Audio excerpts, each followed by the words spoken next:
제21대 대통령 선거의 공식 선거운동 첫날인 오늘 민주당 이재명 후보는 광화문에서 대선 출정식을 열고 국민 통합을 강조했습니다. 서울 가락시장에서 유세를 시작한 김문수 국민의힘 후보는 민생 경제 대통령이 되겠다고 했습니다. 개혁신당 이준석 후보는 여수 국가산업단지에서 첫 일정을 시작했습니다. 내란 우두머리 혐의 등으로 재판에 넘겨진 윤석열 전 대통령이 오늘 형사재판에 처음으로 공개 출석했습니다. 윤 전 대통령은 취재진의 질문에는 답하지 않은 채 법정으로 향했습니다.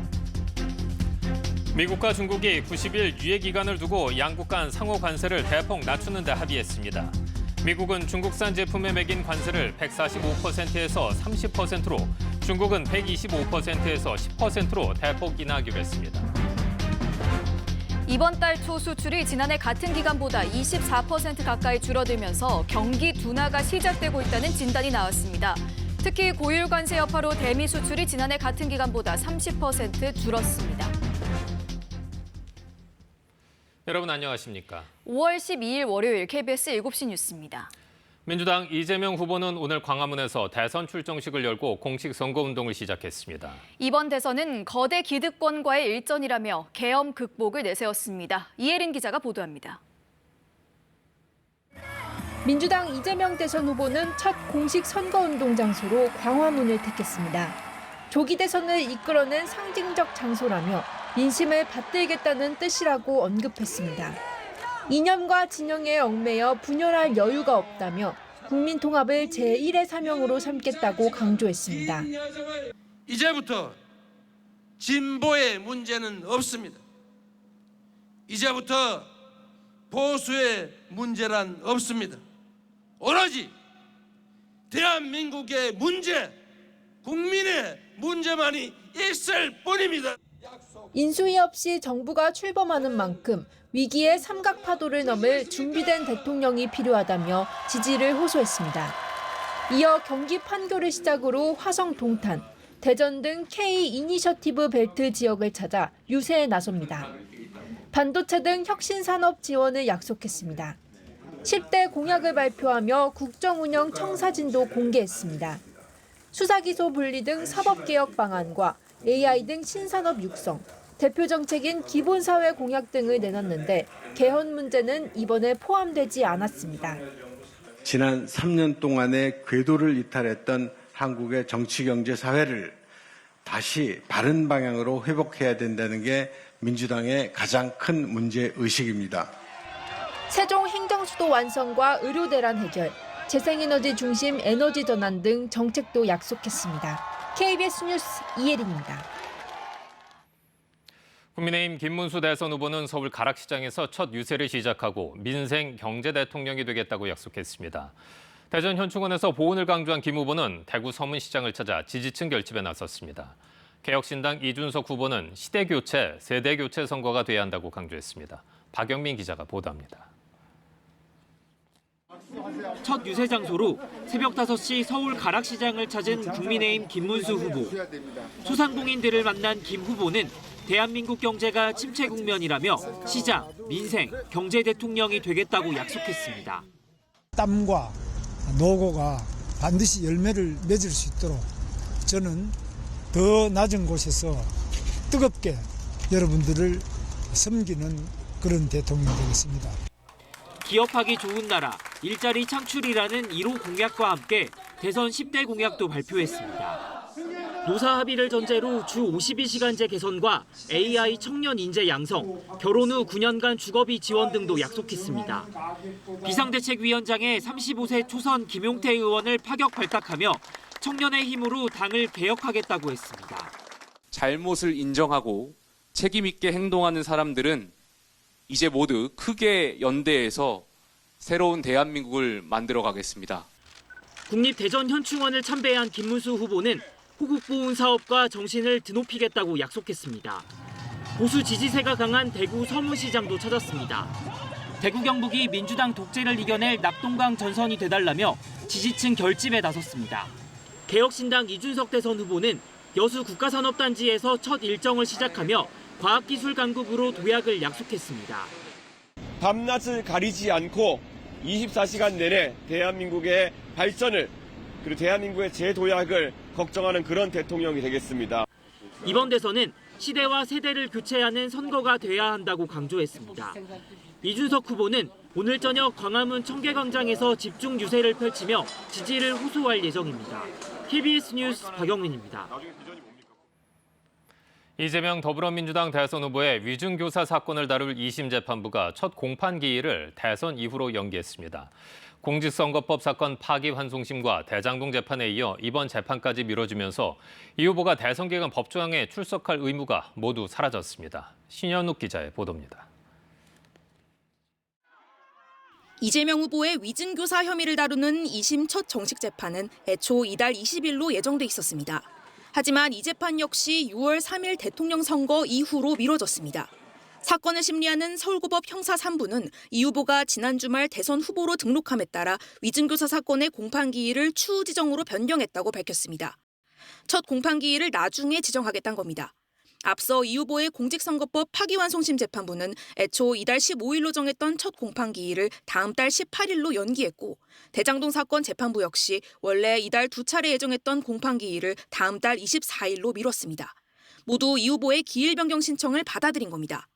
주권 행사에 방해가 되지 않도록 하는 것이 매우 중요합니다.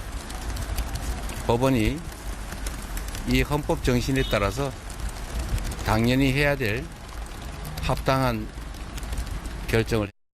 이 후보 측의 기일 변경 신청을 재판부 3곳이 모두 수용하면서 대선 운동 기간 이 후보가 법정에 출석해야 하는 일은 사라졌습니다.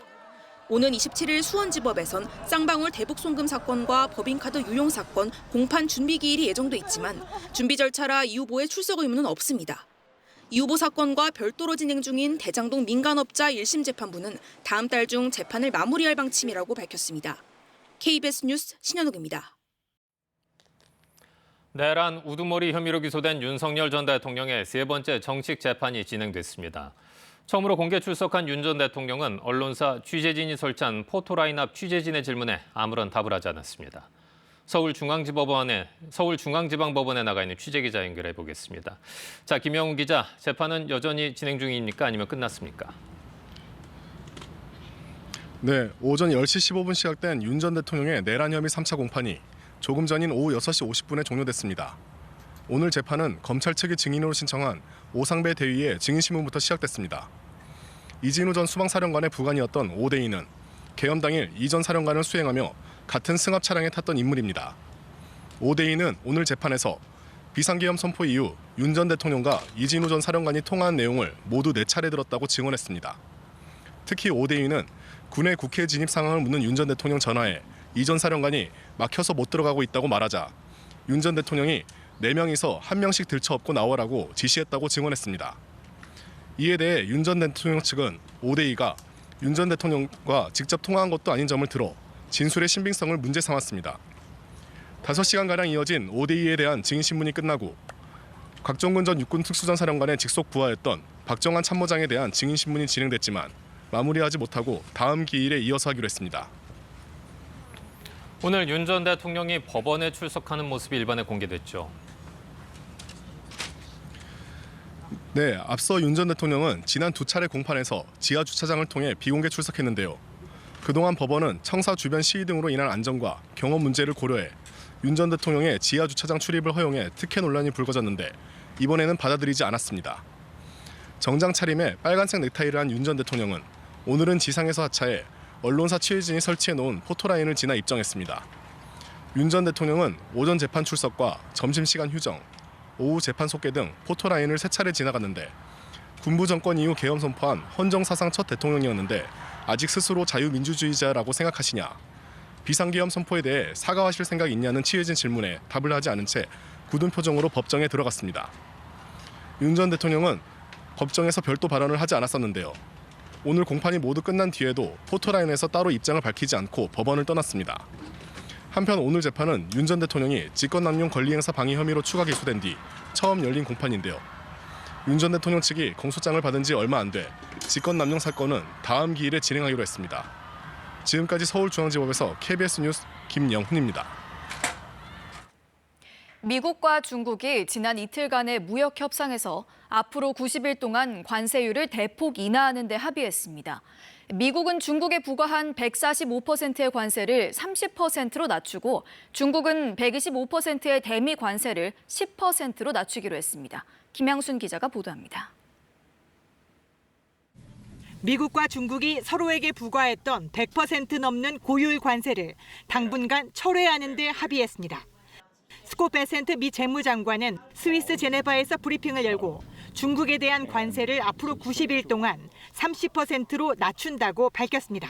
베센트 장관은 이는 중국이 마약류 펜타닐의 미국 유입을 제대로 단속하지 못했다며 매겼던 관세 20%에 보편 관세 10%를 더한 것이라고 설명했습니다. Both countries represented their national interests very well. We concluded that we have shared interest. 중국 역시 미국과 공동 성명서를 내고 미국에 부과했던 125%의 관세를 10%로 낮추기로 했습니다. 유예 기간은 90일로 동일합니다. 미국과 중국은 지난 주말 이틀 동안 스위스 제네바에서 철통 보안 속에 무역 협의를 진행해 왔습니다. 회담 직후 베센트 미 재무장관과 허리펑 중국 국무원 부총리는 양국이 생산적인 논의를 했다고 밝혀 기대감을 높여왔습니다. 미국과 중국은 양국이 정례적인 무역 협상을 이어가는 데 합의했다며 앞으로 구체적인 품목과 세율은 협상을 통해 정해질 것이라고 밝혔습니다. KBS 뉴스 김양순입니다. 지난달에 이어 이달 초순 수출도 부진했습니다. 미국 관세 영향에 긴 연휴까지 겹치면서 지난해보다 20% 넘게 줄었는데요. 한국개발연구원은 수출 감소로 경기 둔화가 시작되고 있다고 진단했습니다. 송수진 기자의 보도입니다. 관세청 집계 결과 이달 1일부터 10일까지 총 수출은 23.8% 줄었습니다. 연휴 영향으로 조업 일수가 닷새뿐이었던 게 가장 컸습니다. 지난해 같은 기간에는 조업 일수가 6.5일이었습니다. 그러나 조업 일수를 감안해도 수출은 줄었습니다. 조업 일수를 고려한 하루 평균 수출액도 지난해보다 1% 감소했습니다. 지난달 수출도 일평균 기준으로 1년 전보다 0.6% 줄었습니다. 국가별로는 대미국 수출의 감소폭이 두드러졌습니다. 지난해 같은 기간보다 30% 감소했습니다. 관세의 영향이 컸습니다.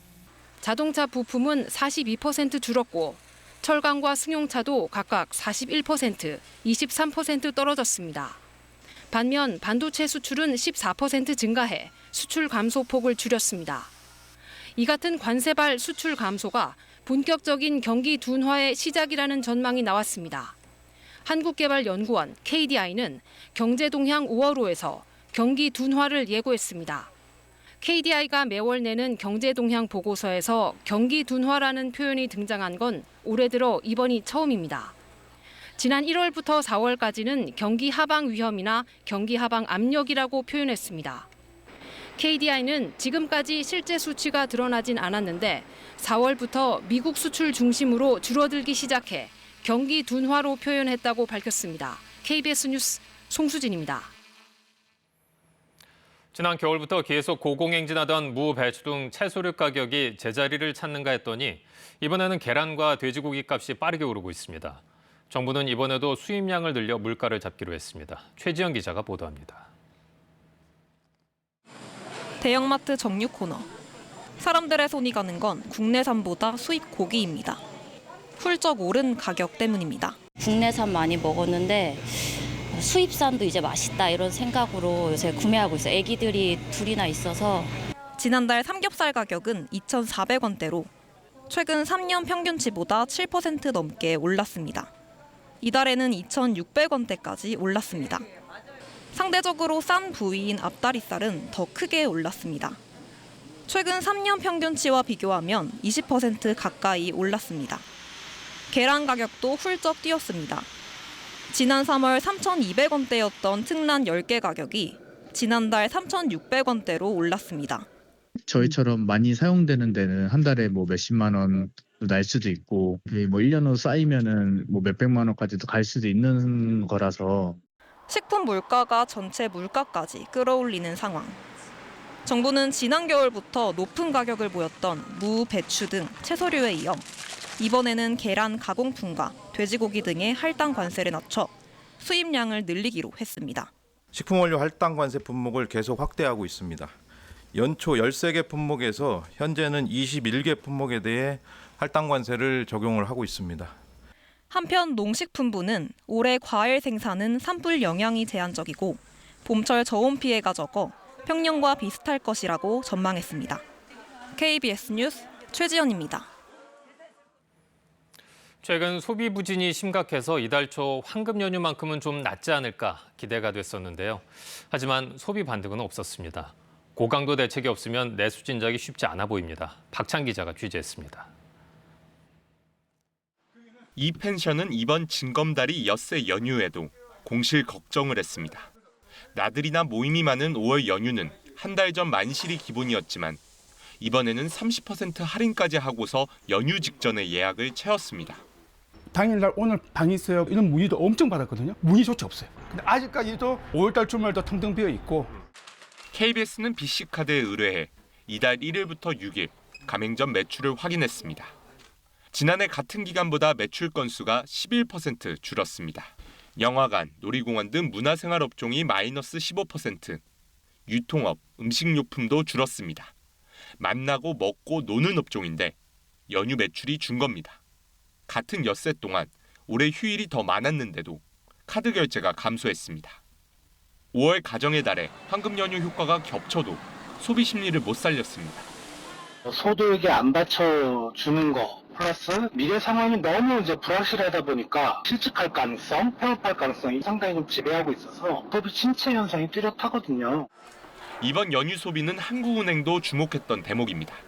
이창용 한국은행 총재는 기자간담회에서 5월 연휴 신용카드 사용 실적이 최대 감심사라고 말했는데 소비 반등은 없었던 겁니다. 반면 엿새 연휴 동안 해외 결제는 4% 늘었습니다. 연휴가 길면 국내 이동이 늘며 내수가 진작된다는 공식도 깨졌습니다. 경기가 어려울 때도 매출이 느는 편의점도 1분기 매출이 0.4% 감소, 사상 처음 역성장했습니다. KBS 뉴스 박찬입니다. 에스티로더, 키엘 같은 유명 해외 화장품을 위조해 13만 개 넘게 팔아온 업체가 적발됐습니다. 7년 동안 걸리지 않고 불법 영업을 해온 수법, 김진아 기자가 보도합니다. 에스티로더의 갈색병 세럼, 115ml 한 병에 32만 원입니다. 그런데 이 제품을 반값도 안 되는 15만 원에 팔아온 업체가 있습니다. 이뿐 아니라 키엘 크림, 디올 립글로우, 조말론 향수 등 국내에서 인기가 많은 유명 화장품들을 거의 반값에 팔았습니다. 7년간 이 업체가 판매해온 화장품은 13만여 개. 세관 조사 결과 모두 중국산 위조품이었습니다. 정품으로 따지면 180억 원어치입니다. 이 업체는 중국에서 구입한 위조 화장품을 일단 모두 미국으로 보냈습니다. 미국에서 유령 회사도 차렸습니다. 그러고는 한국 오픈마켓을 통해 화장품을 팔면서 미국 정품 매장에서 구입한 제품을 직구하는 거라고 속였습니다. 세관과 소비자 의심을 피하기 위해 물품 배송지를 미국으로 세탁한 것입니다. 적발된 상품들은 정품과 똑같은 로고에다 제품 설명서, 제품 일련 번호까지 있었습니다. 복제된 일련 번호로 제조 일자나 유통기한을 조회해 볼 수 있는 해외 사이트까지 안내하기도 했습니다. 오픈마켓의 정품 소명 요청에는 위조된 영수증 등의 서류를 제출하고 판매 정지 처분을 당하면 새로운 사업자 번호를 발급받아 다른 오픈마켓에 입점하는 수법을 썼습니다. 인천공항 세관은 업체 대표 A씨를 관세법과 상표법, 화장품법 위반 혐의로 검찰에 송치했습니다. 또 정품에 비해 가격이 지나치게 싸거나 정식 수입이 확인되지 않는 제품을 구입할 땐 각별한 주의가 필요하다고 당부했습니다. KBS 뉴스 김진아입니다. 유명 가수를 사칭해 콘서트 뒤풀이 회식을 하려 한다며 식당으로부터 돈을 가로채는 사기가 잇따르고 있습니다. 불경기로 가뜩이나 힘든 요즘 자영업자들을 노린 사기 범죄에 주의가 요구됩니다. 문그린 기자입니다. 경남 창원의 한 식당. 지난 8일 유명 가수의 소속사 직원이라는 남성으로부터 전화가 걸려왔습니다. 콘서트를 마친 뒤 회식을 하려 한다며 식당 예약을 문의했습니다. 선생님 아시고요. 이번에 콘서트가 있어서 그거 끝나고 같이 회식하는 거거든요. 그리고 상대간이 가능할지도 한번 여쭤본 건데.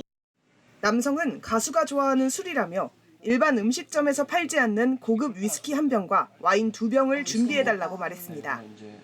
그러면서 주류 업체 연락처를 알려주고 술값 470만 원을 먼저 내주면 나중에 결제하겠다고 약속했습니다. 예약 당일 식당은 환영 꽃다발까지 준비했지만 남성은 연락을 끊고 잠적했습니다.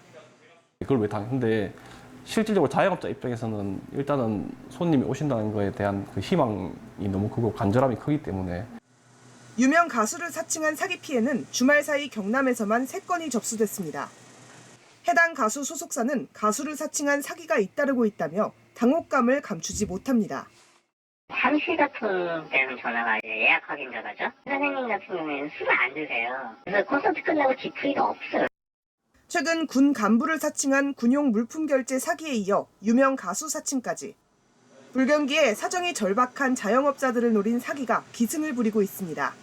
KBS 뉴스 문그린입니다. 건물 안전 문제로 개학을 연기한 초등학교에서 학생과 교직원 100여 명이 식중독 의심 증세를 보였습니다. 급식실 건물이 폐쇄돼 외부 업체 음식을 체육관에서 배식하다 이런 일이 벌어진 걸로 보이는데 급식은 그대로 진행되고 있습니다. 김성수 기자가 보도합니다. 임시 건물 공사가 한창인 서울의 한 초등학교. 점심시간이 되자 임시 배식이 이뤄지는 체육관으로 학생들이 이동합니다. 지난 8일 급식 이후 학생과 교직원 100여 명이 복통과 구토 등 식중독 의심 증세를 호소했습니다. 전체 인원의 10%가량입니다. 이 학교는 지난 2월 말 1960년대 지어진 건물 한 동의 안전 문제가 제기돼 계약을 늦추고 해당 건물을 폐쇄했습니다. 급식실도 사용할 수 없게 되자 외부 급식업체가 조리한 음식을 체육관에서 임시로 배식해 왔습니다. 식중독 의심 사고가 터졌는데도 해당 업체의 급식은 그대로 진행됐습니다. 하긴 했는데 보건실에서 손소독제랑 티슈랑 이런 거 주긴 하더라고요. 부모님들이 불안해하시지 않을까요? 역학조사가 진행 중인 상황 등을 고려해 교육보건당국과 학교 측이 협의했다고 서울시 교육청 측은 밝혔습니다. 학부모들은 우려가 현실이 됐다며 분통을 터뜨립니다. 이런 일이 있을 거다. 어차피 이제 따뜻해지니까 오면서 조금 상하지 않을까? 최종 역학조사 결과가 나오는 향후 2달가량은 어수선한 상황은 계속될 것으로 보입니다. 건물 안전 우려에 집단 식중독 의심 사태까지 터지면서 해당 학교 학부모들의 고민이 커지고 있습니다. KBS 뉴스 김성수입니다. 윤석열 정권 당시 각종 이권에 개입한 의혹을 받아 수사와 재판을 받고 있는 건진법사 전성배 씨가 오늘 법원에 출석했습니다.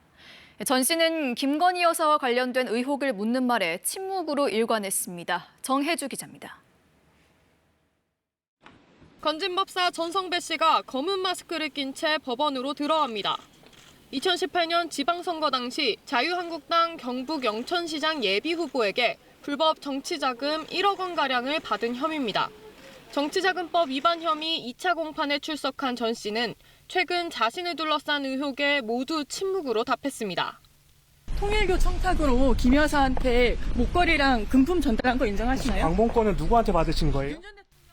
현재 검찰이 전 씨와 관련해 들여다보고 있는 의혹은 모두 3가지.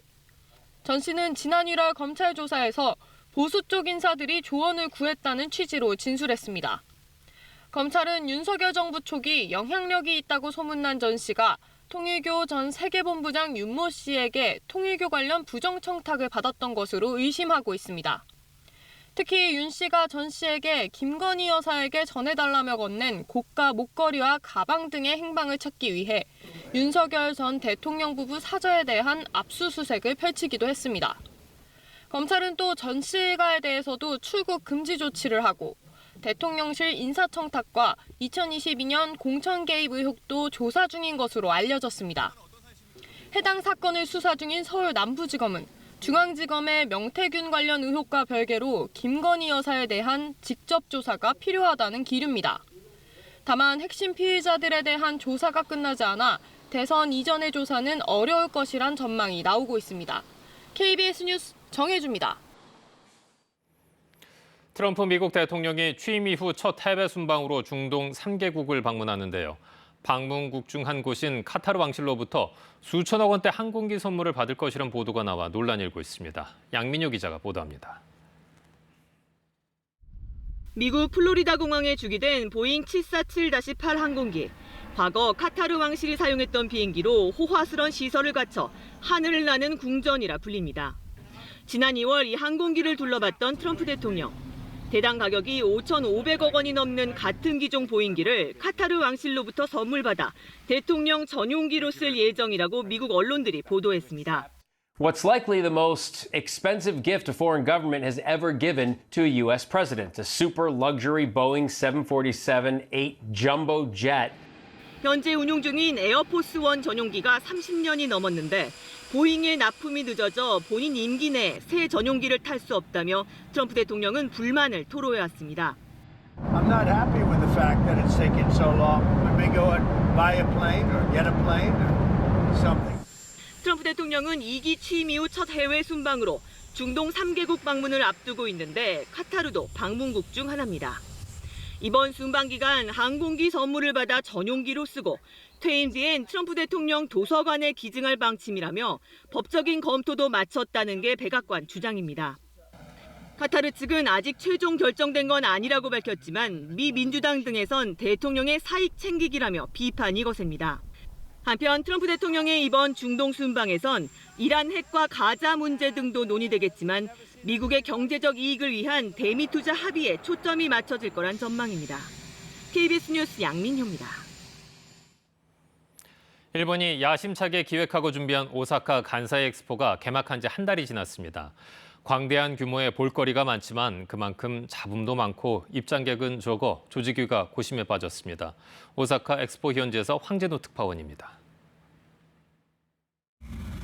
미국 나사의 로켓 발사 상황을 구현한 미국관의 몰입형 LED 영상. 이번 오사카 간사이 엑스포에서 가장 인기가 많은 곳입니다. 움직이는 LED 큐브로 자연, 생명, 인간의 상호 의미를 몰입감 있게 구현한 일본 파소나 그룹의 미디어 아트쇼. 역시 호평을 받는 전시인데 한국의 기술력으로 만들었습니다. 하드웨어뿐만 아니고 소프트웨어, 컨텐츠까지 저희가 제작을 했고요. 한국의 그 첨단 문화 기술이 총융합해서 일본에게 수출한 첫 사례라고 생각하시면 됩니다. 세계 최대 목조 건물과 미래형 인간 세탁기, 유도 만능 줄기세포로 만든 박동하는 조직 등을 볼 수 있고 이동형 로봇을 말처럼 탑승하는 미래를 상상해 볼 수 있습니다. 볼거리가 많다는 평가를 받고 있지만 그만큼 잡음도 많습니다. 미래형 이동수단인 대형 드론의 프로펠러가 시연 중에 부서지는가 하면 열사병 환자가 나오고 60대 관람객이 쓰러져 숨지기도 했습니다. 한 달 동안의 입장객 수는 목표에 못 미치는 수준인데 그 입장객 수조차 부풀리기를 하고 있는 것 아니냐는 논란도 일고 있습니다. 누적 입장객은 300만 명 정도인데 이 가운데 17%는 매일 17,000명 정도씩 생기는 관계자 입장입니다. 쓰레기 매립지 위에 건설된 탓에 메탄가스 누출에 대한 걱정도 가시지 않고 있습니다. 오사카에서 KBS 뉴스 황진우입니다.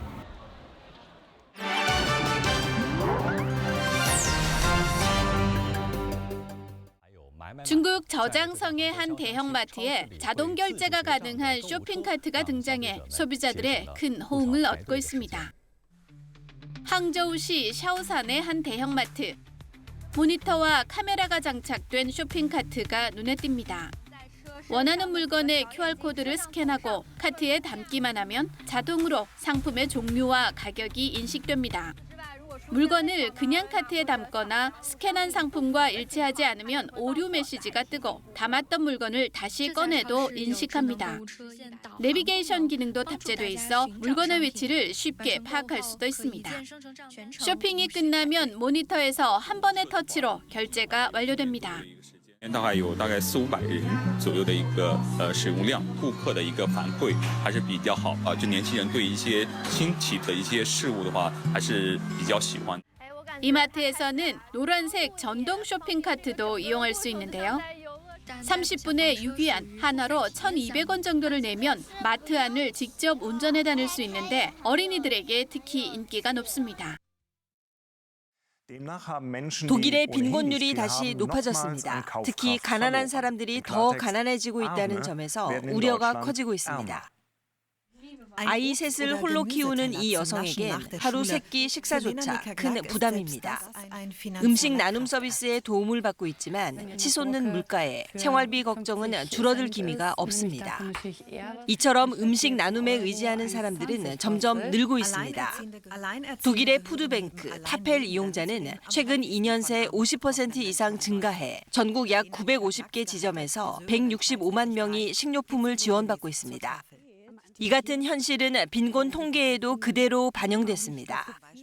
독일의 한 복지단체는 지난해 독일 인구의 15.5%, 약 1,300만 명이 빈곤 상태에 놓여 있다고 밝혔습니다. Diese positiven sozialpolitischen Maßnahmen haben sich mit der Inflation abgeschwächt. Wir haben Mieten, die höher werden. Wir haben Menschen, die in Armut geraten, weil die Mieten zu teuer geraten, weil das Einkommen nicht so schnell wächst wie die Miete. 복지단체는 기준 생계비를 현실에 맞게 조정하고 저소득 가정에 대한 직접 지원을 대폭 강화해야 한다고 촉구하고 있습니다. 일본의 쌀 생산 농가와 법인 수가 2030년 27만 곳으로 2020년 대비 절반 이하로 줄어들 전망인데요. 일손 부족 속에 쌀 생산을 이어가려는 시도가 있어 소개합니다. 40년 넘게 물을 대던 이 논. 하지만 지난해부터는 물을 대지 않는 마른 논으로 바뀌었습니다. 직원 5명으로 연간 600톤의 쌀을 생산하는 농업법인 대표 야마자키 씨는 마른 논 재배에 도전했습니다. 기존 방식은 논을 갈고 물을 대고 모를 길러 모내기를 해야 하지만 마른 논은 논을 갈고 곧바로 씨를 뿌립니다. 수확량은 조금 감소했지만 농번기 노동 시간이 70%나 줄었습니다. 양분이 부족해 생육이 불안정하던 마른 논의 문제는 맥주 제조 과정에서 나오는 효모로 만든 비료를 써서 해결했습니다. 벼가 병에 걸렸다고 착각해 잔뿌리를 많이 내리면서 양분 흡수가 활발해집니다. コストを下げて利益体質の農業をやっていくことで雇用も増えますし、若者が参入するような農業を作らなきゃいけない。うまくですね、その世代のバトンタッチができるようにしていかなきゃいけない。 야마자키 씨는 재배 기술과 비용 등을 공개하며 다른 농가로의 확산도 추진하고 있습니다. 프랑스 북부 노르망디 해안의 몽생미셸 수도원. 언제나 세계 곳곳에서 찾아오는 관광객들로 붐비는 관광 명소에 오늘 아침엔 낙하산 대원들과 낙하산 전문가들이 모였습니다. 제2차 세계대전 종전 80주년을 맞아 낙하산 점프 행사를 열었습니다. 제2차 세계대전 당시 이곳 노르망디 해안에서 목숨을 바친 젊은 용사들을 추모하고 세계 평화를 기원하기 위한 목적에서입니다. Donc c'est un grand hommage aux libérateurs déjà, puis c'est aussi un saut pour la paix. 중세 고딕 양식의 몽생미셸 수도원 테라스 위로 정확한 착지를, 또 수도원 아래 바다 모래밭으로 낙하를 선보이기도 했는데요. Une fin qui a été mise à la guerre mondiale, donc c'est vraiment, je pense que je réalise vraiment pas quoi. 행사 참가자들은 지금도 세계 곳곳에서 전쟁이 이어지고 있어 평화란 얼마나 깨지기 쉬운 것인지 실감하게 된다고 말합니다. KBS 월드뉴스입니다. 세밀한 인체 묘사로 세계적인 명성을 얻고 있는 거장 조각가 론 뮤익이 아시아 최초의 전시 장소로 서울을 선택했습니다. 아시아 최대 규모로 꾸민 이번 서울 전시에서는 실제 사람보다 더 사람 같은 인체 조각 등 다양한 작품이 관람객들을 찾아옵니다. 거장의 전시를 김혜주 기자와 함께 미리 만나보시죠. 턱을 괸 채 침대에 누워있는 여자의 시선 너머에 어깨를 맞대고선 어린 연인의 표정에도 우리가 모르는 아득한 고민이 서려 있습니다. 아기를 품은 어머니의 얼굴에서는 고단한 삶의 무게가 느껴집니다. 닭과 팽팽한 기싸움을 하는 노인의 구분 등과 나뭇가지를 한아름하는 불만 가득한 여인의 얼굴은 굴곡졌을 것 같은 이들의 이야기를 상상케 합니다. 주름 하나, 눈썹 한 올까지 묘사한 론 뮤익의 작품들입니다. Both for his relationship to the scale and his relationship to the psychology of his own characters, I believe it's all about the response that the visitor is able and ready to give to the sculptures. 마치 쏟아져 내린 듯 100개의 해골이 켜켜이 쌓인 채 서로 다른 곳을 응시합니다. 삶의 끝에서 맞이하게 되는 죽음의 의미. 파리의 공동묘지에서 본 뼈에서 영감을 얻었습니다. 인체 묘사를 깊이 파고들었던 롬뮤익의 새로운 시도입니다.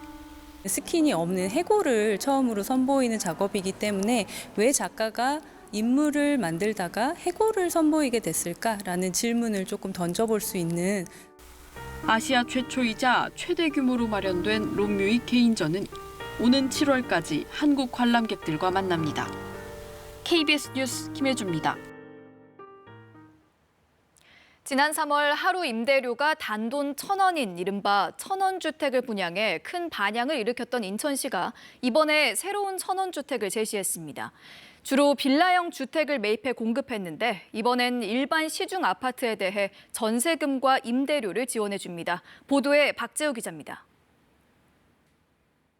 인천시청 중앙홀에 청년 부부들이 찾아왔습니다. 임대료 하루 1,000원, 한 달 3만 원에 주거 문제를 해결할 수 있는 1,000원 주택을 신청하려는 것입니다. 2억대 아파트를 들어가려고 해도 부담 없이 들어갈 수 있어서 되게 좋은 것 같아요. 이번에 공급하는 1,000원 주택은 전세 임대형으로 신청자가 직접 전용 면적 85제곱미터 이하의 시중 아파트 가운데 고를 수 있는 것이 장점입니다. 인천시는 전세 보증금을 최대 80%까지 지원하고 월 임대료는 3만 원만 받는 것입니다. 따라서 신혼 신생아2의 경우 전세금 2억 4천만 원까지는 20%인 4,800만 원만 개인 부담하면 됩니다. 든든주택은 전세금 2억 원까지 20%인 4천만 원만 내면 되지만 150세대 미만 아파트로 제한됩니다. 아파트를 선호하신다면 이제 신혼부부 유형 2 유형으로 신청을 하셔야 되고 150세대 미만의 아파트나 주택을 선택하실 거면 이제 든든주택으로. 인천시는 오는 16일까지 신청을 받아 8월 초에 입주자 순위를 발표하고 바로 입주할 수 있게 안내할 예정입니다. 청년들에게 희망이 되는 주택 공급을 통해서 대한민국의 인구 문제와 또 청년 문제를 동시에 해결해 나가도록 하겠습니다. 앞서 올해 3월 신청받은 매입 임대형 1,000원 주택 입주자 순위는 다음 달 5일 발표하고 7월부터 입주를 시작할 계획입니다. KBS 뉴스 박재우입니다.